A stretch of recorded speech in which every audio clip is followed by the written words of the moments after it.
Some further thoughts on the issue of immigration reform now from Fred Barnes, executive editor of the Weekly Standard, Mara Liasson, national political correspondent of National Public Radio, and Juan Williams, senior correspondent of National Public Radio. All are Fox News contributors, and one of them in particular, Mr. Barnes, stirred considerable comment from our viewers with his remarks last night. Here's a few samples. Carter and Bonnie Swart from Crescent City, California write, quote, "Today we witnessed Fred Barnes's outright capitulation to the Democrats and the Mexican lobby." Terry of Los Angeles writes, "We are not anti-immigrant, but anti-illegal immigrant." And as for the whole panel, Rick Geiger of Pittsford, New York says, according to tonight's panel, the only people against this bill are folks that want a mass deportation. That is bogus. All right.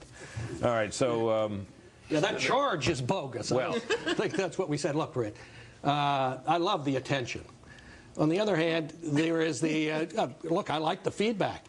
And it shows this is a very serious and emotional issue, as it was for the opponents who opposed the Irish, the Italians, the Eastern Europeans, the Asians, and now the Mexican immigrants. We've always had this, a large group of Americans who thought that immigrants would come, they'd change America, and the truth is they don't. America is the greatest assimilation machine in the history of the world. Immigrants come here, we change them, they become Americans. It continues. We should be flattered they're coming. But what about this? And all we need is legislation to secure the border so they come legally rather than illegally. Well, what some people resented was the implication that they picked up from you, that the people who are opposed to this measure are opposed even to legal immigration. Well, I think a lot of them are. There's that huge strain in the movement that's opposed to immigration reform, people who want to shut off all legal immigration, at least for a while. You can see that there are people who favor legal immigration who do not think that there's sufficient border enforcement and that these provisions are too easy for people who've already come here illegally. I do, but I think the strand through most of the feeling is opposition to immigrants. And they're left-wing critics, too, who think this is too onerous.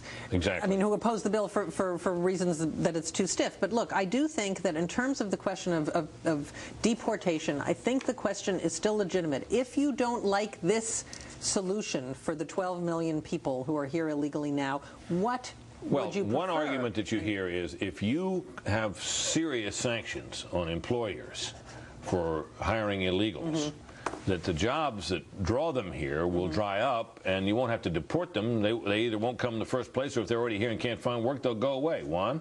I think it's laughable. I mean, the American economy would suffer tremendously. I don't know who's going to cut all those lawns. I don't know who's going to do all this laundry. I don't know who's going to dig all those wells and pick all that fruit. But the American economy would have, you know, one of the arguments coming from the left is this is going to depress wages. There's a strong union front, you know, SEIU and others saying no to this bill because of the guest worker program.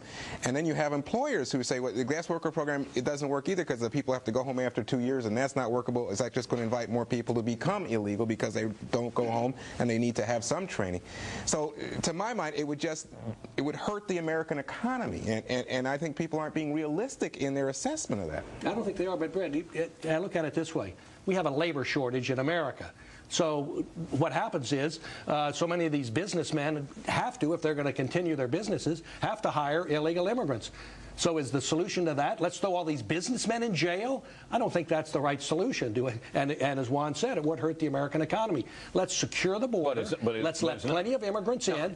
Look, it may not be a good idea. I'm not arguing that. I'm just saying that it is an alternative to deportation. Yeah, well, it is, and but it's not a viable alternative. It's not a realistic alternative. And it's a very, very long-term Now, this thing is in the presidential campaign on the Republican side for sure now. You had Mitt Romney has taken a strong position. He's against the bill. John McCain, of course, is one of its ardent advocates. Where does that issue stand in your judgment? Well, there was a wonderful... You saw this zinger that went back and forth. The zinger about he should maybe... I think we may have do you have that. it? It's a wonderful... Well, we showed it earlier. We'll show it later. We'll show it later when we get into the politics of all this. But look, this is an issue in the Republican campaign particularly. Will it emerge as an issue in your view among the Democrats? No. Why not? I think there will be Democrats who want to improve it in this way and that way. But no, I think the consensus on the Democratic side is this is among the presidential candidates is this is a good first step, and it might need to be improved. But no one is out there saying this is amnesty. Now, the first measure that would have taken a big piece out of the bill was an effort today to remove the guest worker provision. That failed. But there's now going to be an effort to cut it in half. What about that? Cut the size of it from 400,000 workers a year to 200,000. What about that? That passed? Well, as a matter of compromise, I'm not sure, because it doesn't make sense. I mean, they need the 400,000. They had reduced it in the negotiation from what they had initially thought was closer to $1 million to this 400. So I don't know. But I think what's important here is business is a missing component of this coalition right now. They want a bigger guest worker program and maybe a different kind, and you're not getting the support from the business community that you did last year. Look, what you need to do is have it 400,000 workers, but if it's only 200,000, they'll have to settle for that, but not 2 years here and then go back. Look, have it 3 years and then renew for 3 years. But sending these people back is not something that makes sense business-wise. Next.